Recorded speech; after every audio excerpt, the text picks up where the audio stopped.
Hello and welcome back to IGNOU Pulse Kannada.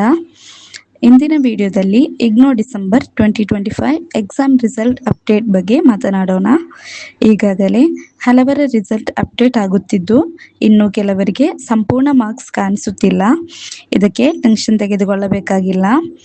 ಸಾಮಾನ್ಯವಾಗಿ IGNOU result ಎಲ್ಲರಿಗೂ ಒಂದೇ ಸಮಯದಲ್ಲಿ ಅಪ್ಡೇಟ್ ಆಗುವುದಿಲ್ಲ. ಕೆಲವರಿಗೆ ಮೊದಲು ಒಂದು ಸಬ್ಜೆಕ್ಟ್ ರಿಸಲ್ಟ್ ಮಾತ್ರ ಕಾಣಬಹುದು. ಇನ್ನು ಕೆಲವರಿಗೆ 2 ಅಥವಾ 3 ಸಬ್ಜೆಕ್ಟ್ ಮಾತ್ರ ಅಪ್ಡೇಟ್ ಆಗಿರಬಹುದು. ನಂತರ ನಿಧಾನವಾಗಿ ಉಳಿದ ಸಬ್ಜೆಕ್ಟ್ಸ್ ಮಾರ್ಕ್ಸ್ ಕೂಡ ಅಪ್ಡೇಟ್ ಆಗುತ್ತಿರುತ್ತವೆ. ಆದ್ದರಿಂದ ಅಫಿಷಿಯಲ್ ವೆಬ್ಸೈಟನ್ನು ರೆಗ್ಯುಲರ್ಲಿ ಚೆಕ್ ಮಾಡುತ್ತಿರಬೇಕು. ಮತ್ತೊಂದು ಮುಖ್ಯವಾದ ವಿಷಯ ಎಂದರೆ ಗ್ರೇಡ್ ಕಾರ್ಡ್. ನೀವು ಗ್ರೇಡ್ ಕಾರ್ಡ್ ಚೆಕ್ ಮಾಡಿದಾಗ ಕಂಪ್ಲೀಟೆಡ್ ಎಂದು ಕಾಣಿಸಿದರೆ ಆ ಸಬ್ಜೆಕ್ಟ್ ನೀವು ಪಾಸ್ ಆಗಿದ್ದೀರಿ ಎಂದರ್ಥ. ನಾಟ್ ಕಂಪ್ಲೀಟೆಡ್ ಎಂದು ಕಾಣಿಸಿದರೆ ಇನ್ನೂ ಆ ಸಬ್ಜೆಕ್ಟ್ ಕ್ಲಿಯರ್ ಆಗಿಲ್ಲ ಎಂದರ್ಥ.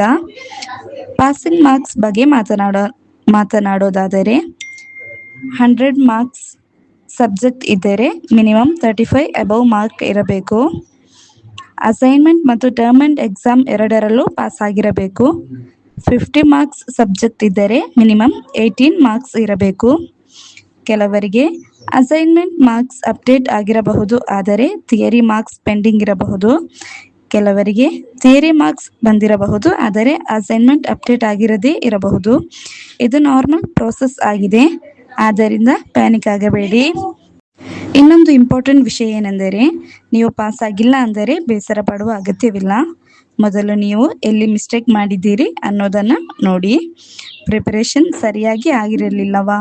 ಪ್ರೀವಿಯಸ್ ಇಯರ್ ಕ್ವೆಶನ್ ಪ್ರಾಕ್ಟೀಸ್ ಮಾಡಿರಲಿಲ್ಲವಾ? ರೈಟಿಂಗ್ ಪ್ರೆಸೆಂಟೇಷನ್ ವೀಕ್ ಆಗಿತ್ತಾ?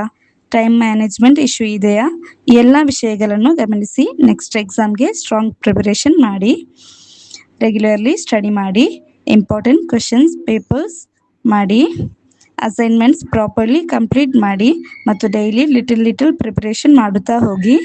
ಕನ್ಸಿಸ್ಟೆನ್ಸಿ ಇದ್ದರೆ ಇಗ್ನೋ ಎಕ್ಸಾಮ್ ಕ್ಲಿಯರ್ ಮಾಡೋದು ಡೆಫಿನೆಟ್ಲಿ ಪಾಸಿಬಲ್. ಓಕೆ, ಈ ವಿಡಿಯೋ ನಿಮಗೆ ಹೆಲ್ಪ್ಫುಲ್ ಆಗಿದ್ದರೆ ಲೈಕ್ ಮಾಡಿ, ನಿಮ್ಮ ಫ್ರೆಂಡ್ಸ್ ಜೊತೆ ಶೇರ್ ಮಾಡಿ ಮತ್ತು ಇನ್ನಷ್ಟು ಇಗ್ನೋ ಅಪ್ಡೇಟ್ಸ್ಗಾಗಿ ಇಗ್ನೋಪಲ್ಸ್ ಕನ್ನಡ ಚಾನಲ್ ಸಬ್ಸ್ಕ್ರೈಬ್ ಮಾಡೋದನ್ನು ಮರೆಯಬೇಡಿ. Okay, see you in the next video. Till there take care and bye bye.